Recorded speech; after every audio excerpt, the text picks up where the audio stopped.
Financial markets పై పట్టు సాధించాలనుకునే వాళ్ళు Revanth conduct చేసే వెబినార్ కోసం ఈ నెంబర్ కి కాల్ చేయండి. నమస్తే, వెల్కమ్ టు సుమన్ టీవీ. నేను మీ విష్ణు. ప్రస్తుతంతో పాటు senior stock market analyst GVS Satyanarayana గారు ఉన్నారు. వారితో మాట్లాడదాం. సార్ నమస్తే. సార్ సత్యనారాయణ గారు నమస్తే. సత్యనారాయణ గారు, పోస్టల్ శాఖ నుంచి ప్రమాద బీమాకు సంబంధించిన ఒక పాలసీ ఒకటి వచ్చింది. 755 రూపాయలకే 15 లక్షల ప్రమాద బీమా. అవును.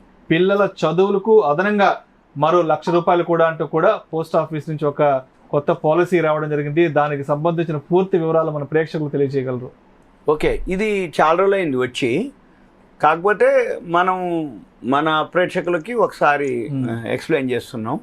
ఎందుకోసం అంటే ఆల్రెడీ ఈ చాలా వరకు గవర్నమెంట్ స్కీమ్స్ ఏవైతే ఉంటాయో, సెంట్రల్ కానీ పోస్ట్ ఆఫీసులు కానీ, ఇటువంటి ఏంటంటే మనకు తెలిసి మనం పోయి అడిగితే తప్ప వాళ్ళు ఎక్కువ శాతం చెప్పడం కానీ అవన్నీ ఉండదు. జనరల్గా ఏంటంటే పేపర్లో అనౌన్స్ చేస్తారు, ఈ స్కీమ్ స్టార్ట్ అయింది అంటారు. ఎంతమంది చూస్తారు, ఎంతమంది ఫాలో అవుతారు. కాకపోతే మనము అవేర్నెస్ కోసము మంచి స్కీమ్లు ఉన్నాయి అనేది మనం ఇప్పుడు చేస్తున్నాం. ఇది ఆల్రెడీ జనవరిలోనే అనౌన్స్ చేయడం జరిగింది.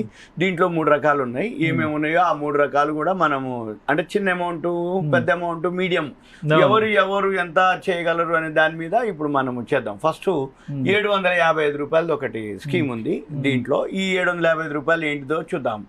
దానికి ఎంత ప్రీమియం, 755 ప్రీమియం కడితే ఎంత ఇన్సూరెన్స్ పాలసీ వస్తుంది అనేది, ఎంత క్లెయిమ్ వస్తుంది, అయితే అది ఎవరికి ఉపయోగపడుతుంది, ఎంత ఉపయోగపడుతుంది దాని గురించి అనమాట. అయితే ఇది తక్కువ ప్రీమియం తోటి మన యాక్సిడెంటల్గా ఉంటుంది అనేది అర్థం అనమాట. దీన్ని ఏమంటారంటే India post accident insurance policy. ఇప్పుడు మనం ఏదైతే స్కీమ్స్ చెప్తున్నామో ఇవన్నీ వీడియో వినండి. విని మీ దగ్గరలో ఉన్న పోస్ట్ ఆఫీస్కి వెళ్తే సంప్రదిస్తే అక్కడ మీకు ఇంకా డీటెయిల్గా ఎక్స్ప్లెయిన్ చేస్తారు. మీరు ఆలోచించుకొని 1 or 2 days టైం తీసుకొని ఆ పోస్ట్ మాస్టర్ గారిని కలిసి వీలైతే ఆ పాంప్లెట్ తీసుకోవటం, దాని దగ్గర మెటీరియల్ తీసుకోవటం, చదువుకోవటం, మళ్ళీ మీకు ఏమైనా డౌట్స్ ఉంటే ఆయన ఎక్స్ప్లెయిన్ చేసినాక అప్పుడు మీరు జాయిన్ అవ్వండి.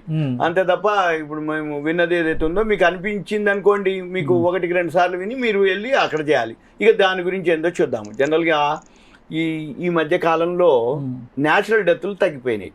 న్యాచురల్ డెత్లు ఎందుకు తగ్గిపోయినాయి అంటే మందులు, మెడికల్ బెనిఫిట్స్ వచ్చినాయి కాబట్టి ఎప్పటికప్పుడు వీళ్ళు షుగర్లని చెకప్ చేసుకుంటే అవేర్నెస్ వచ్చేసింది. ఈ అవేర్నెస్ తోటి వాళ్ళు జాగ్రత్తలు తీసుకోవటం, ముందుగానే దానికి సంబంధించిన అవేర్నెస్ అంటే హెల్త్కి సంబంధించిన జాగ్రత్తలు, రైట్. అందుకని ఇప్పుడు మనం ఏం చెప్తాము అంటే ఏదైతే యాక్సిడెంటల్ గానే ఏదైతే ఉందో ఇది యాక్సిడెంటల్ అనమాట. 755 రూపాయలు కనుక మనం కడితే ఏం జరుగుతుందో తెలియదు యాక్సిడెంటల్ గా.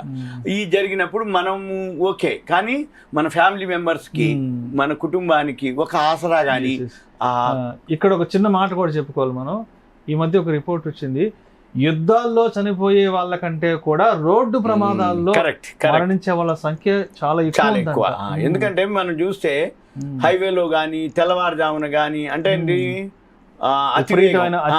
అతివేగము, లేకపోతే రోడ్లు సరిగా లేకపోవటం, అక్కడ యూటర్న్ల కాడ ఇక్కడ బాగా యాక్సిడెంట్, అది రైట్. అదొకటి. ఇకపోతే అది ఆగి ఉంటే వీడు పోతుండని వెనకాల నుంచి వచ్చి ఎక్కువ శాతం యాక్సిడెంట్ జరిగేదానిలా అంతే. ఈ జరిగినప్పుడు కుటుంబానికి ఉండదుగా.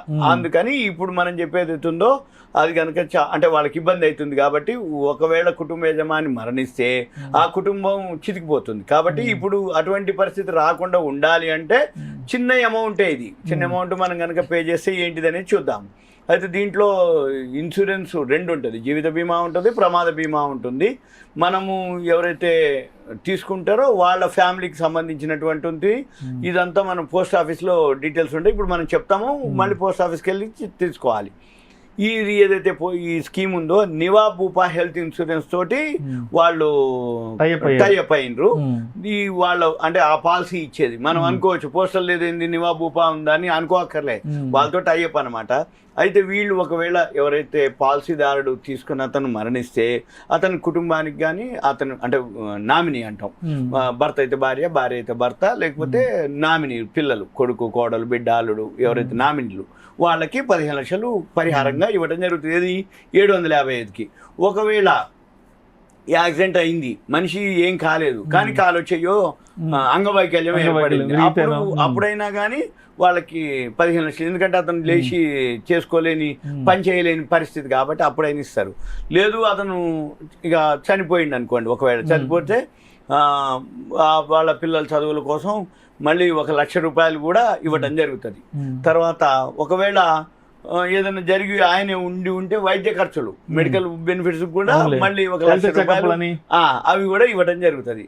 తర్వాత ఒకవేళ హాస్పిటల్లో అడ్మిట్ అయ్యింది అనుకోండి, ఏదన్నా ఆ టైంలో యాక్సిడెంట్ ఏదైనా జరిగి హాస్పిటల్ అడ్మిట్ అయిపోతే మామూలుగా ఉంటే రోజుకు 1000 రూపాయలు ఇస్తారు. ఐసీయూలో చేరితే 2000 కూడా ఇస్తారు. అంటే జనరల్ వార్డు కానీ మామూలుగా ఇన్ వార్డు పేషెంట్కి చేరిండి అనుకో 1000 రూపాయలు ఇస్తారు. సపోజ్ ఐసీయూలో జాయిన్ అయ్యిండు 2000 ఇస్తారు. కానీ డిఫరెన్స్ ఏదైనా ఉంటే మనం పే చేసుకోవాలి. ఒకవేళ ఒక కాలు వచ్చేయో ఏదన్నా అంగవైకల్యం ఏర్పడ్డది అనుకోండి, అప్పుడు 25,000 ఇస్తారు. ఇది 755 ఒక స్కీమ్. ఇది 15 లక్షలకు లెక్క. ఇంకొక స్కీమ్ ఉంది 520 రూపాయలతోటే ఉంటుంది. ఇండియా పోస్ట్ ఇన్సూరెన్స్ పాలసీ, దాని పేరు కూడా అమౌంట్ లో తేడా అనమాట. 755 కాకుండా ఇది 520 రూపీస్. ఇది ఏంటిది అంటే టాటా ఏఐజీ తోటి వీళ్ళు టై అప్ అయ్యారు. టాటా గ్రూప్ తోటి, టాటా ఏఐజీ తోటి ఈ మన ఏదైతే పోస్టల్ డిపార్ట్మెంట్ ఉందో వాళ్ళు యాక్సిడెంటల్ పాలసీని ఇవ్వడం జరుగుతుంది. దీంట్లో ఎవరైతే 520 పే చేస్తారో, ఈ 520 పే చేసిన వాళ్ళకి 10 లక్షలే అనమాట. 10 లక్షల రూపాయలు ఇస్తారు. సేమ్ మళ్ళీ ఈ 10 లక్షలతో పాటు అంగవైకల్యం ఏర్పడితే ఏదైనా జరిగితే మళ్ళీ 10 లక్షలు ఇస్తారు. ఆసుపత్రిలో కనుక ఏదైనా చేరితే వైద్య ఖర్చుల కోసం 1 లక్ష రూపాయలు ఇస్తారు. మళ్ళీ ఒకవేళ ఏదన్నా ఆయన చనిపోతే కనుకుంటే మళ్ళీ 1 లక్ష రూపాయలు ఇస్తారు. ఇది ఏం లేదు, 755కి 15 అయితే 520కి 10 lakhs. ఇంకొక పాలసీ ఉంది 320నే 320 రూపాయలు. ఈ 320 రూపాయలు ఇది కూడా టాటా ఏఐజీ తోటి వాళ్ళ టైఅప్ తోటే ఉంది. 2 స్కీములు కూడా. ఇది ఏంటిది అంటే ఒకవేళ మనసి ఇది 5 లక్షలే ఇస్తారు. అంటే మనం ఎవరైతే 5 లక్షలు కావాలా 10 లక్షలు కావాలా, కరెక్ట్. మనం ఆలోచించుకోవాల్సింది ఏంటంటే మన లిమిట్, మన కెపాసిటీ 320 520 750 దాని మీద బేస్ అయి ఉంటుంది. ఇది సేమ్ అనమాట. ఒకవేళ ఏదైనా జరిగితే పూర్తిగా శాశ్వత వైకల్యం అయితే 5 లక్షలు ఇస్తారు. మళ్ళీ ఆసుపత్రిలో చేరితే 50,000 ఇస్తారు. అంటే ఇన్ పేషెంట్ గా అడ్మిట్ అయితే 50,000 ఇస్తారు. అయితే ఇది ఎవరు తీసుకోవచ్చు, ఎవరైనా భారత పౌరుడై ఉన్న వాళ్ళు యాక్సిడెంటల్ పాలసీ తీసుకోవచ్చు. ఇది 18 నుంచి 65 ఏళ్ల మధ్యలో వాళ్ళు ఎవరైనా తీసుకోవచ్చు. అంటే మేజర్ అయిపోయిన తర్వాత 65 years వరకు ఎవరైనా తీసుకోవచ్చు. ఒకవేళ ఇది కనుక తీసుకోదలుచుకుంటే మనము పోస్ట్ ఆఫీస్, దగ్గరలో ఉన్న పోస్ట్ ఆఫీస్కి వెళ్ళి అక్కడ ఒక అకౌంట్ ఓపెన్ చేయాలి. మనం ఒక సేవింగ్స్ అకౌంట్, ఒక అకౌంట్ ఓపెన్ చేయాలి. ఓపెన్ చేసినాక అప్పుడు మనం దాంట్లో ఆ అకౌంట్ కూడా పెద్ద, అంటే ఇప్పుడు కొన్ని బ్యాంకులు ఉంటాయి, మినిమం అకౌంట్ ఓపెన్ చేయాలంటే 5,000 10,000 మినిమం బ్యాలెన్స్ మెయింటైన్ చేయాలంటారు. అలా అక్కర్లేదు. పోస్ట్ ఆఫీస్ 100 రూపాయలు ఉంటే చాలు.